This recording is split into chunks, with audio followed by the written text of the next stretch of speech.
Bom, então eu quero saudar a todos vocês que estão aí, presente aí, né, no nosso local de culto e também a todos aqueles que estão nos ouvindo através da internet. Que o Senhor abençoe a todos, que o Senhor ministre hoje no coração de cada um de vocês aquilo que Ele deseja para o nosso crescimento espiritual, porque a gente sabe que quando nos reunirmos, enquanto uns falam, o Senhor tem ministrado no coração de todos nós. Por isso que é importante estarmos sempre unidos, né? E eu quero agradecer a Deus, em particular, por este momento, por esta oportunidade que Ele me dá de poder falar um pouco da Sua palavra para os nossos irmãos. Peço perdão aos irmãos desde já pela minha porque me sinto incapaz. Como todo servo se sente incapaz para esse trabalho, porque a gente, na hora que nós estamos preparando e passamos para liberar a palavra, a gente se sente meio que incompleto, né? Mas o Senhor, com o seu Espírito Santo, ele vai nos guiando e vai nos mostrando o que falar. E hoje nós queremos também agradecer pelo aniversário do nosso pastor, é o nosso mentor espiritual. Nós louvamos a Deus porque estamos debaixo da autoridade dele como pastor e somos gratos a Deus pela vida dele, do ministério dele, da família dele. E hoje nós parabenizamos ele por tudo que ele tem feito por nós e pelo reino de Deus. E dando início ao nosso tema de estudo, ele é bastante oportuno para nós, como todo estudo que vem da parte do Senhor, para que nos leve a refletir e para nos despertarmos e fazermos algo, né? Cremos que o Espírito Santo ele está bradando ultimamente em nossos corações e tem motivado a todos e tem nos motivado, movendo algo no sentido de encontrar um caminho que gere em nós compromisso, obediência e louvor. Esse é o tema do nosso assunto para a nossa reflexão hoje. E nós sabemos que esse é um desafio maior da igreja desse século, não é? Para formar cristãos realmente compromissados com o Evangelho de Jesus Cristo e com a sua igreja. Principalmente a igreja desses últimos dias. E o que fazer para que a gente possa sobreviver a, a tudo isso, porque sabemos que existe muitos ataques, contra-ataques, e como sobreviver a uma nuvem tempestuosa que tem assolado a igreja nesses últimos dias. Então, que princípios é que são estabelecidos por Deus para que a gente encontre o seu padrão em meio a uma sociedade tão contrariada, né? Tão cheia de altos e baixos? Então, uma das coisas que serve para que a gente sobreviva a esses contra-ataques tempestuosos desses últimos dias, que a gente sabe que antecede a um fim, que a gente sabe que não sabemos quando é que será esse fim, mas a palavra do Senhor diz que haverá um fim e, e nós presenciamos isso porque fazemos uma leitura dos eventos que têm cercado a nossa vida no dia a dia, não só na localidade que a gente vive, cada um no seu espaço, mas a nível de mundo. A gente percebe que algo estranho está se circulando ao nosso redor, algo que nunca pensávamos viver e presenciar determinadas coisas. E a gente sabe que isso não é agradável para nós que somos cristãos, porque em meio a tudo isso tem a nuvem de engano que vem cercando a vida de todos. Existe aí uma cortina de fumaça entre a verdade e a mentira. A mentira aparece de uma forma verdadeira e a verdade aparece de uma forma mentirosa. Situações que negam tanto uma como a outra. E a gente fica perplexo, a gente fica imaginando o que fazer, qual é o caminho que devemos seguir. E a palavra do Senhor diz que há um tempo para todas as coisas. Eclesiastes 3, de 1 a 8, fala muito dessa questão de várias situações que têm um tempo determinado. Mas eu quero me ater só no primeiro versículo, que diz que tudo tem o seu tempo determinado. E há um tempo para todo propósito debaixo do céu. Então sabemos que tudo isso que está acontecendo é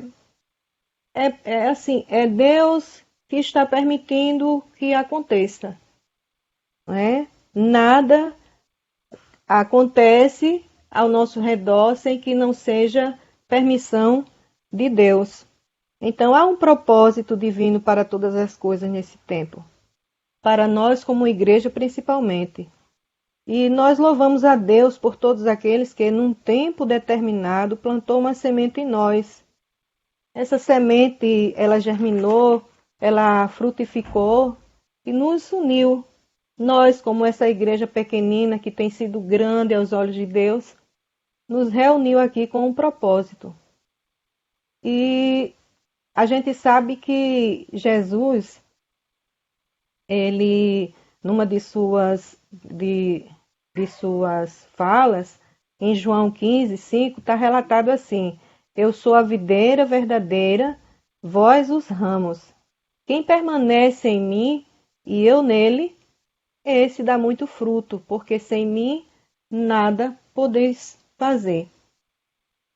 Então, ele em nós, então sem ele em nós nada podemos fazer. Quem não permanece nele ligado como um ramo, vai secar, não brota, vai ficar exposto à sequidão e termina sendo consumido pelo fogo tempestuoso do dia a dia.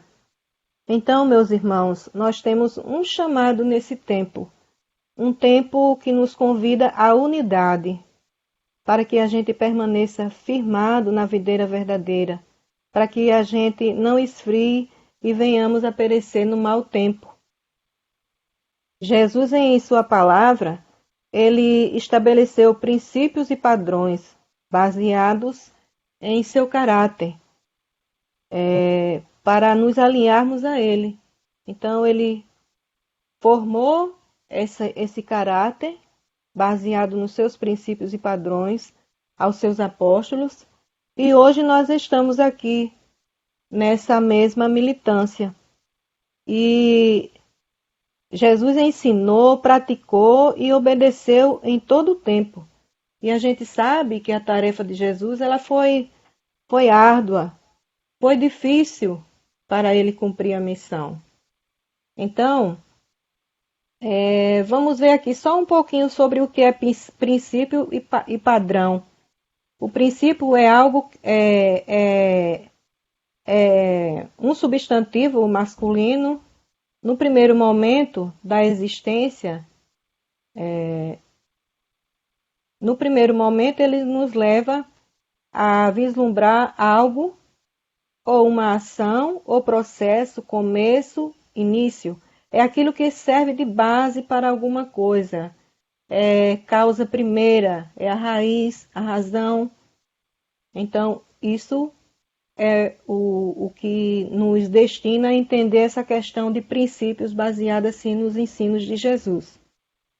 E padrão é um conjunto de normas, né? Uma conduta a ser seguida por uma pessoa ou por uma instituição. Então Jesus formou princípios e padrões primeiro nos seus apóstolos e após isso ele instituiu isso para a igreja. E o padrão bíblico, ele tende a gerar em nós um comportamento de continuidade, estabelecendo um modelo a ser reproduzido. E nós vemos um princípio aqui relatado a respeito do homem, ao homem que é justo, em Ezequiel 18:9, não precisa os irmãos marcar agora não, mas se quiser, fica à vontade. Ezequiel 18:9 diz: Ele age segundo os meus decretos e obedece fielmente às minhas leis. Esse homem é justo, com certeza ele viverá. Então é um texto que está lá no Antigo Testamento, mas que faz jus àquilo que nós estamos refletindo agora. O padrão de Deus, ele é inalterado, ele é justo, ele é imparcial e é definido na pessoa de Jesus. Jesus é o padrão, é o modelo. O do mundo a gente sabe que é parcial, ele age em função da conveniência, que enquadra ao gosto das pessoas. Tem até aquele provérbio popular que diz que para o mundo o meio justifica os meios, né? Para o mundo o meio justifica os fins, aliás. Então Deus estabeleceu para todos, para a família, um padrão. A família porque foi a primeira instituição criada por Deus. E a gente sabe que dela advém tudo aquilo, né, que determina a movimentação ao nosso redor. Então, Deus estabeleceu para a família um padrão de leis ético, moral e espiritual que não se altera com o tempo. As leis de Deus, elas são instrumentos de proteção e de garantias individuais e coletivas. Elas normatizam como a vida deve funcionar numa sociedade organizada. Ele também apresenta consequências quando essas garantias são violadas. Existe consequência, né? Por exemplo, nós temos lá em Êxodo 22, 25, onde Deus estabelece regras claras para aqueles mais ricos não explorarem os mais pobres, né? E o versículo diz: se emprestares dinheiro ao meu povo, ao pobre que está contigo, não te haverás com ele como credor que impõe juros.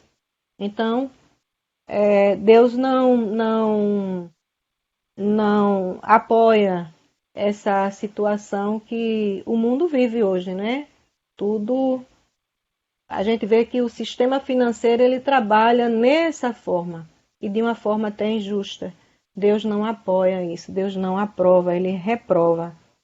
Então, e para militar nesse caminho, nós precisamos conhecer, né?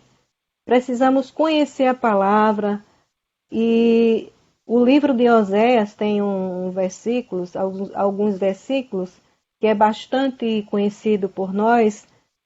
Oséias 6,3 diz: conheçamos e prossigamos em conhecer ao Senhor. O 6,6 ele diz: pois misericórdia quero e não sacrifícios, e o conhecimento de Deus mais do que holocaustos. Então, o conhecimento ele deve ser uma primazia na nossa vida cristã.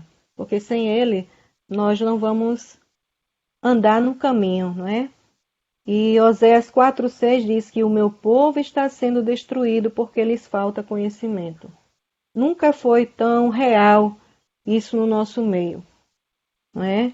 Porque a igreja fundamentada em Cristo Jesus, ela é detentora dessa busca e ensino do conhecimento da palavra. João 14,6 diz: eu sou o caminho, a verdade e a vida. Ninguém vem ao Pai a não ser por mim. E nesses últimos tempos, Deus tem se revelado de muitas maneiras. Palavras tremendas ao nosso coração. Sua palavra em nós faz crescer o desejo de nos levantarmos, de posicionar e alinharmos com a sua verdade.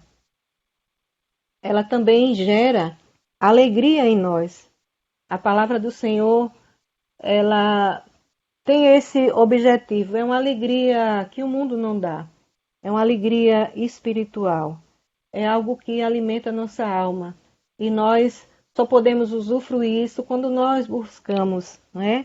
E louvamos a Deus porque hoje estamos buscando. Estamos dentro dessa redoma de alegria, porque sabemos que há um Deus único, um Deus grande, que se importa com todos nós, e Ele deseja ter conosco um relacionamento. E a sua igreja tem dado a visão de formar isso nela, né? De ganhar, de consolidar e treinar vidas para que possam ganhar mais vidas para o Senhor. É esse o propósito da igreja, porque o Senhor, Ele ama a todos, quer que todos sejam salvos. Então, como igreja, estamos hoje aqui reunidos para o cumprimento de uma missão e cremos que a igreja ela vai concluir a sua missão. Tem um texto em Mateus 16, de 13 a 19. Os irmãos, se quiser, podem acompanhar. De 13 a 19, que é voltado para a confissão de Pedro. Indo Jesus, Mateus 16, de 13 a 19. Indo Jesus para os lados de Filipe, Indo Jesus para os lados de Cesareia de Filipe, perguntou a seus discípulos: Quem diz o povo ser o filho do homem? E eles responderam: Uns dizem João Batista, outros Elias e outros Jeremias ou algum dos profetas. Mas vós, continuou ele, quem dizeis que eu sou? Respondeu Simão Pedro e disse: Tu és o Cristo, o Filho do Deus vivo. Então Jesus lhe afirmou: Bem-aventurado és, Simão Bar-Jonas, porque não foi carne e sangue que te revelaram, mas meu Pai que está nos céus. Também eu te digo que tu és Pedro, e sobre esta pedra edificarei a minha igreja, e as portas do inferno não prevalecerão contra ela. Amém? Então, o que não vai prevalecer contra a igreja do Senhor são as portas do inferno. A gente sabe que a igreja sempre esteve cercada de lobos devoradores.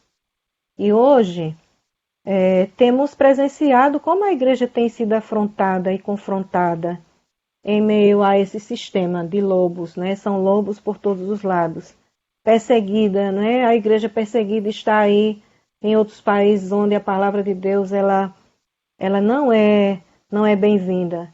Então, pessoas, às vezes também, por conta dessa voracidade dos lobos, estão perecendo dentro da própria igreja mesmo, né? Estão dentro da igreja, mas estão se perdendo, né? Então, como resolver isso? Porque o pecado ele está se adequando.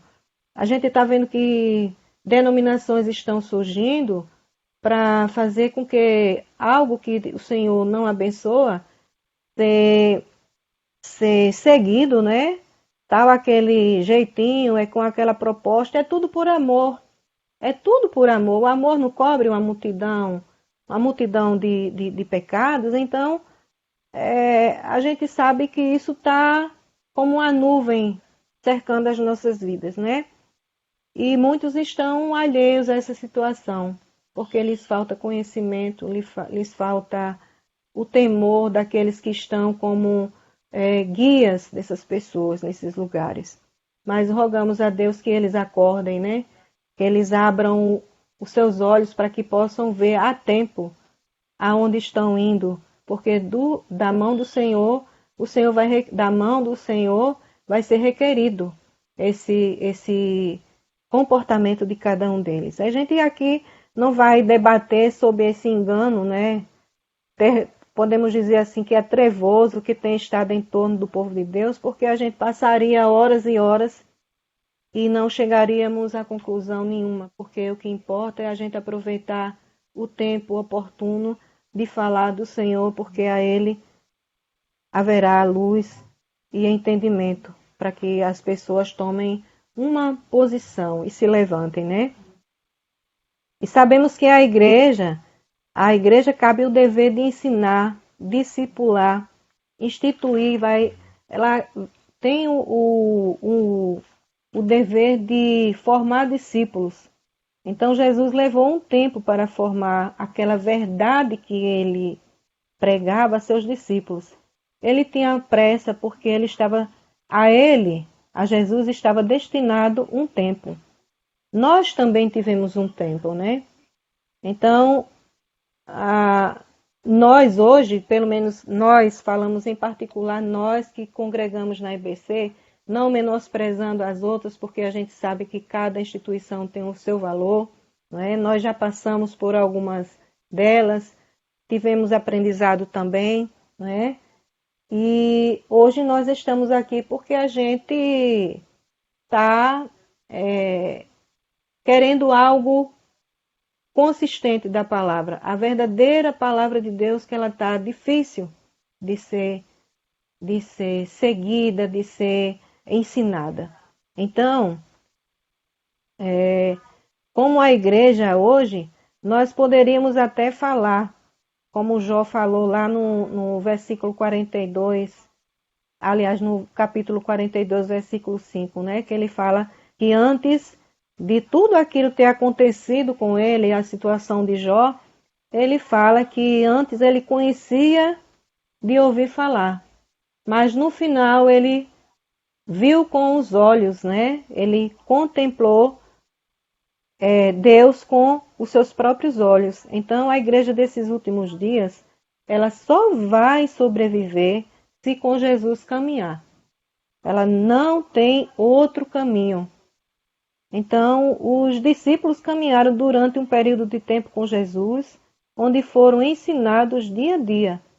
Mas sabemos que só realmente depois que Jesus ressuscitou é que a verdade de Cristo tomou forma e clareou os olhos deles. Porque até então eles acharam que ao ser crucificado Jesus tudo estava acabado, não é? E ficou ali, né? Mas a gente vê que em Lucas 24, 24, do 44 a 49, Jesus, depois que ressuscita, encontrou algumas vezes com os seus apóstolos antes de subir ao Pai. Ele fala com os seus apóstolos, e o texto aqui na minha Bíblia tem um subtítulo que é Jesus explicando as Escrituras. Então, o texto diz o seguinte, Lucas 24, do 44 ao 49.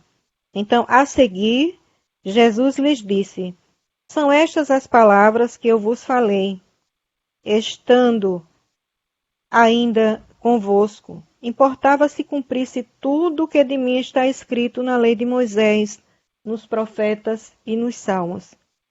Então lhes abriu o entendimento para compreender as Escrituras, e lhes disse, assim está escrito, que o Cristo havia de padecer e ressuscitar dentre os mortos no terceiro dia, e que em seu nome se pregasse arrependimento para a remissão de pecados a todas as nações, começando de Jerusalém.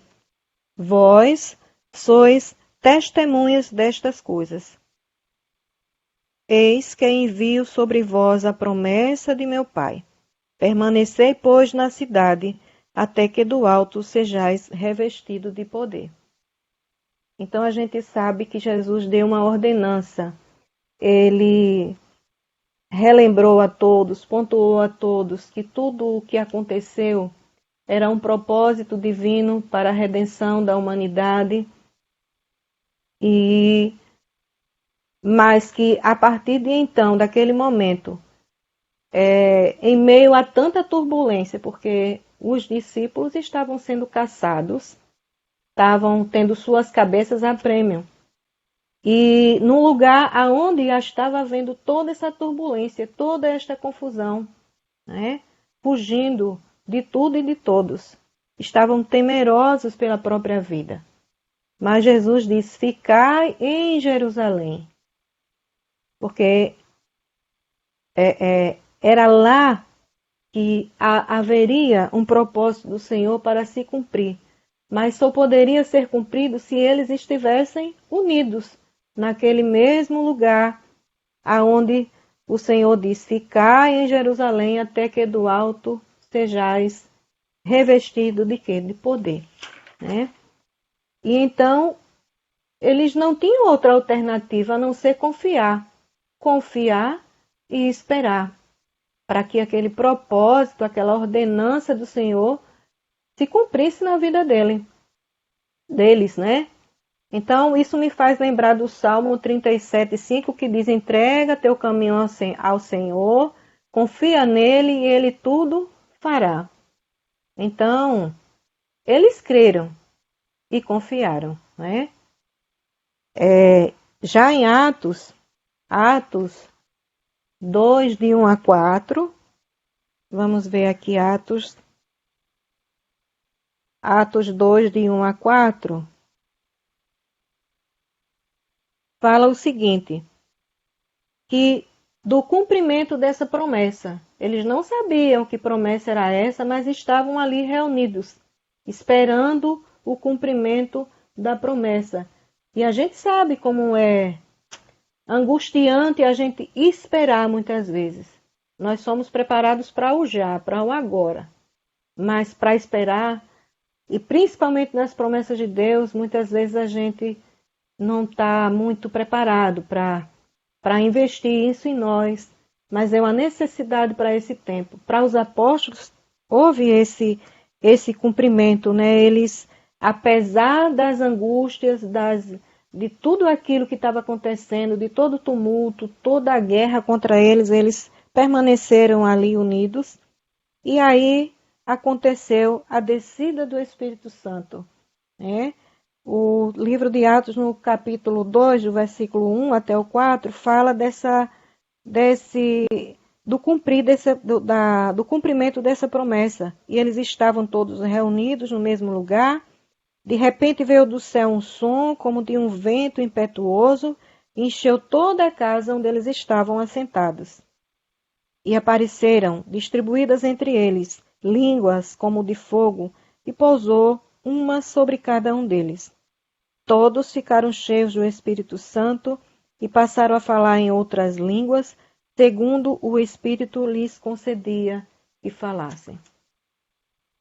E aí a gente viu, eu acho que foi a fundação oficial da igreja que tem perdurado por todos esses dias e chegou até nós, né?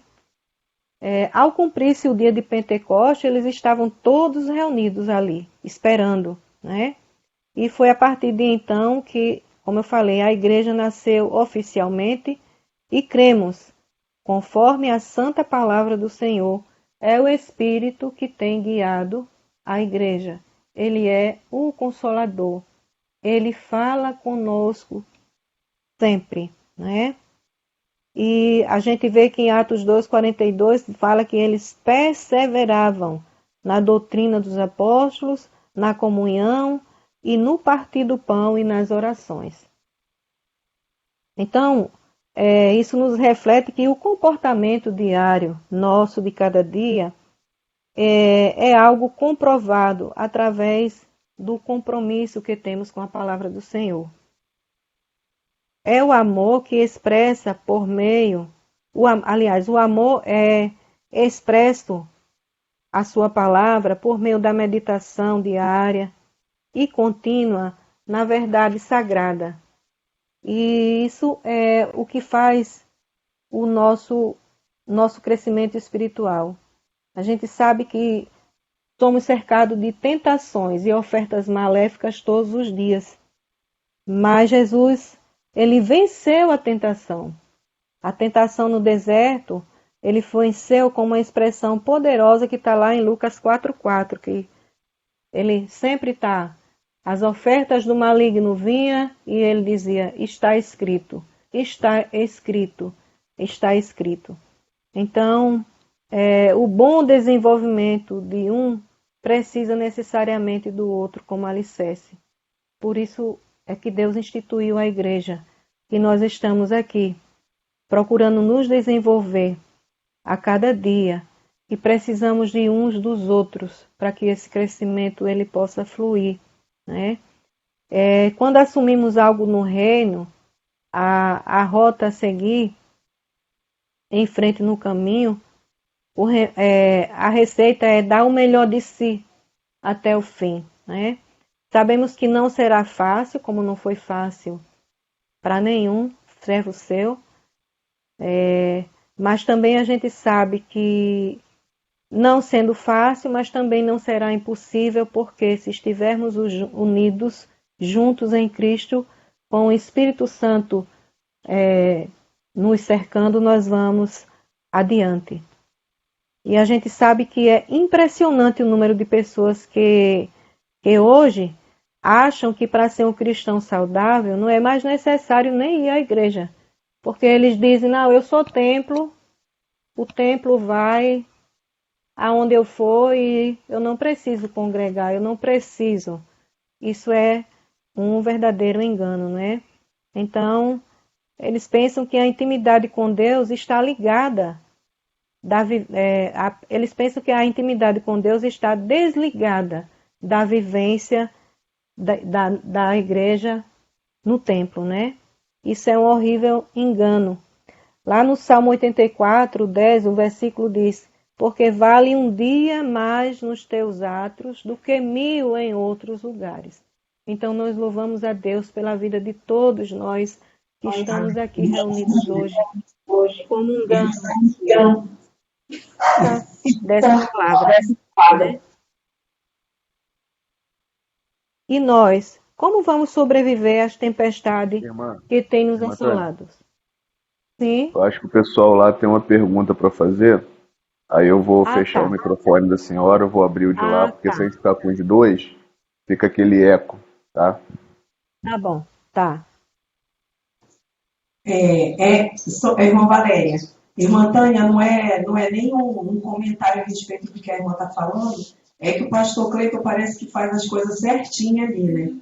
A senhora está falando aí a respeito desse tema, eu acho que domingo que vem eu não vou falar nada não, porque a senhora já está falando tudo.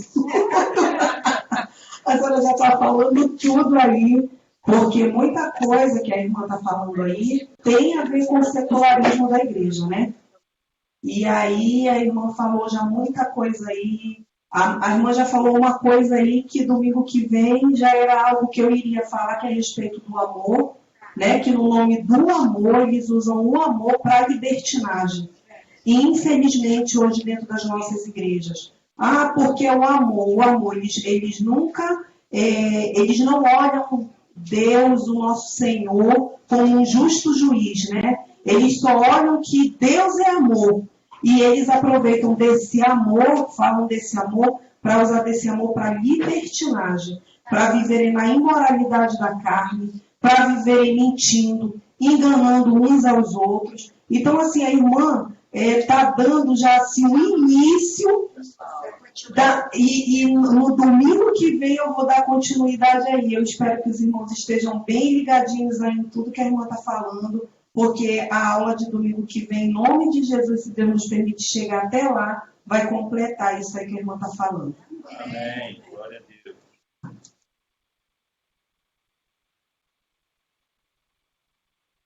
Amém.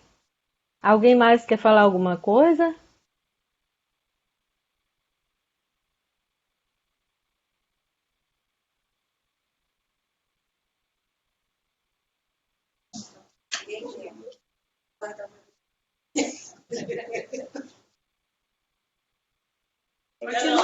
Pode continuar. Alguém, alguém mais quer falar alguma coisa? Não, pode seguir, minha irmã. Tá bom, obrigada. Então, dando continuidade, Fiquei no item, e nós, como sobreviveremos às tempestades que nos assolam? Sabemos que são várias, né? Que tem trazido muita dificuldade, às vezes, no nosso cotidiano do dia a dia, a gente concretizar essa certeza e colocar essa crença em prática e saber que Deus tem um propósito conosco, que Ele está cuidando de nós, né? Então, assim, no silêncio Deus está trabalhando por nós e a gente às vezes não consegue absorver isso e nós precisamos entender isso.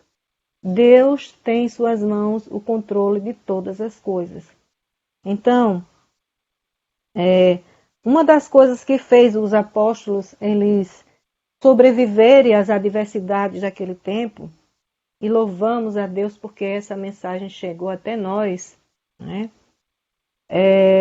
Sobreviveram. Então, em Atos, tem uma receita, uma das tantas receitas que a gente sabe que a palavra do Senhor ela é cheia de conselhos, de ensino para tudo que a gente precisa, né, dentro da nossa vida no dia a dia. Então, aqui tem uma... O subtítulo é assim: Como viviam os convertidos? E perseveravam na doutrina dos apóstolos e na comunhão, no partir do pão e nas orações. Em cada alma havia temor, e muitos prodígios e sinais eram feitos por intermédio dos apóstolos. Todos os que creram estavam juntos e tinham tudo em comum. Vendiam as suas propriedades e bem, distribuindo o produto entre todos à medida que alguém tinha necessidade. Então, eles eram intensos, né? Eu até me lembro agora de um detalhe, que o mínimo que nós podemos fazer hoje, por exemplo, é dizimar, porque tudo que temos vem do Senhor, é Ele que nos dá, nós não somos dono de nada, e a gente tem que ter essa consciência que a gente não alcança ela de um dia para a noite, ela chega a nós assim a contra-gotas, e essa verdade ela vai se formando em nós, né? Então muitos até dizem, não precisa dizimar não, mas a gente vê que os apóstolos, eles davam mais do que o dízimo, eles eram intensos em tudo, eles partilhavam tudo, porque, né, Jesus formou isso neles, né? Então em nós precisaríamos desenvolver até essa habilidade, porque a gente tem tanto temor, às vezes, do dia de amanhã, do que vem, do ano que vem, de como será. São várias interrogações, né?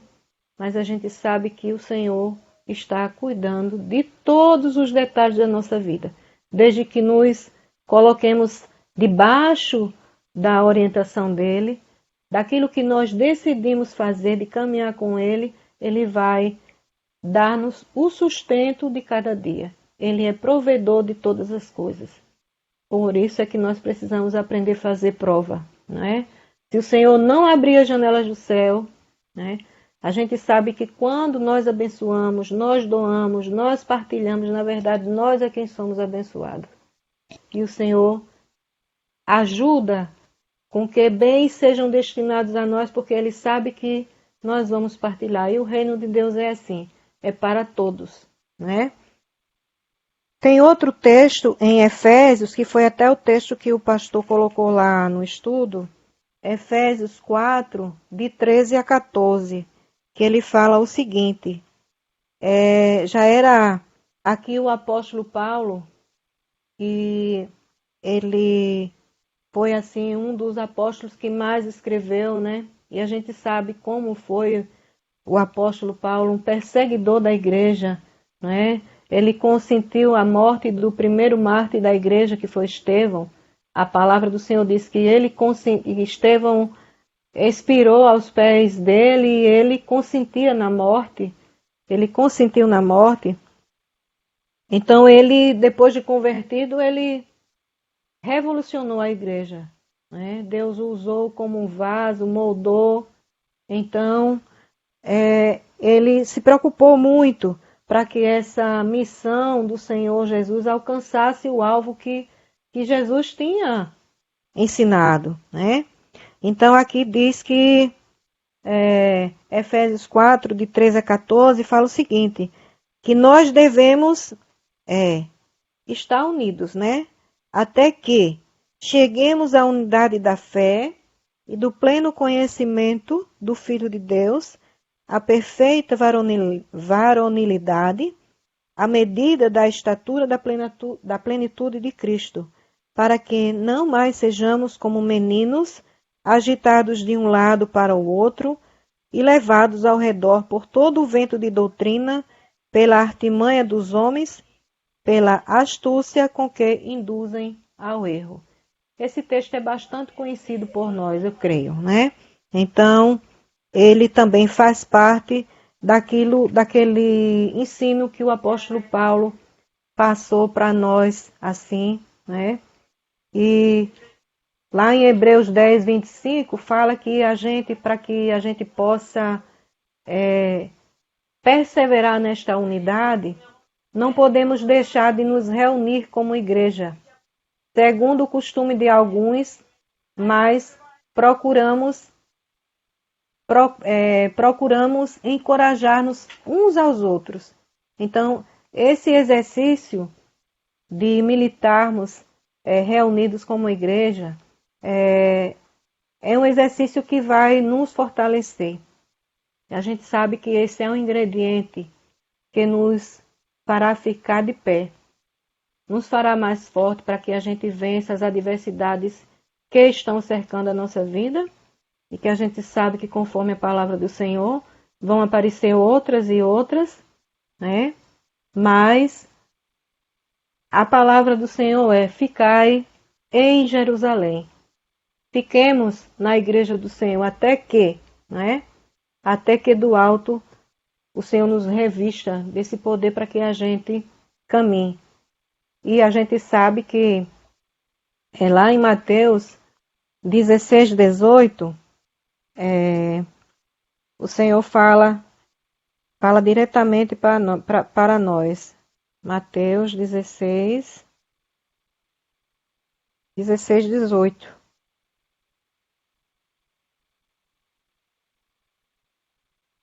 Mateus 16, 18. Né? Que as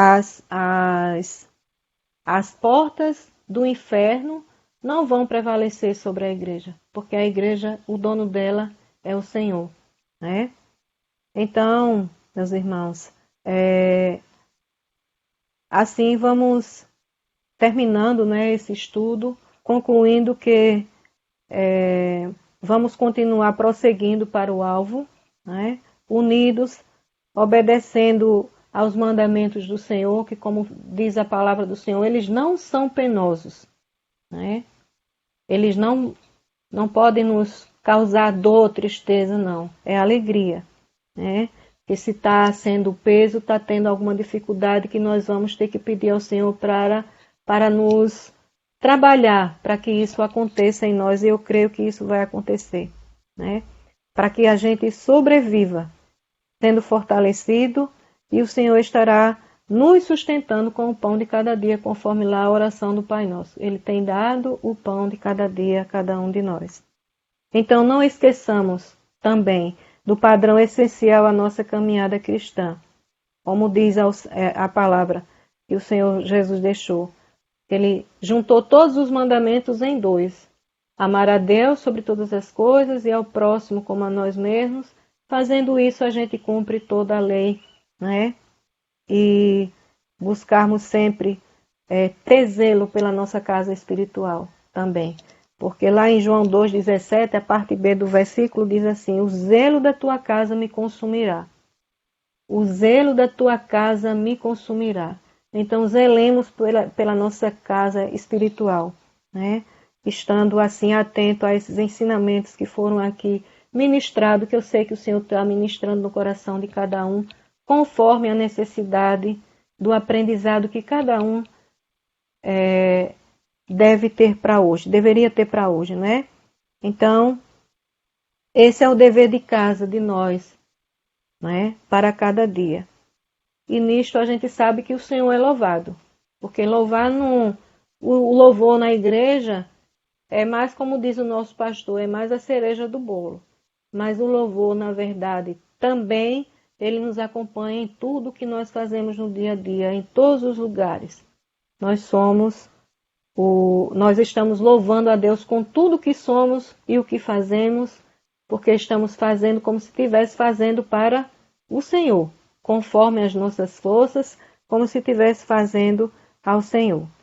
Então, esse é o nosso dever de casa de hoje. Prossigamos nesse caminho e eu acho que o nosso coração clama, né? Maranata, Maranata. Então, que Deus abençoe a todos e que cada dia mais a gente possa crescer na graça, no conhecimento do Senhor Jesus para as nossas vidas. Deus abençoe a todos. Muito obrigado por a oportunidade e sejam abençoados. Amém? Amém. Glória a Jesus, irmã Tânia. Linda palavra, lindo ensino. Que Deus abençoe a irmã grande e ricamente.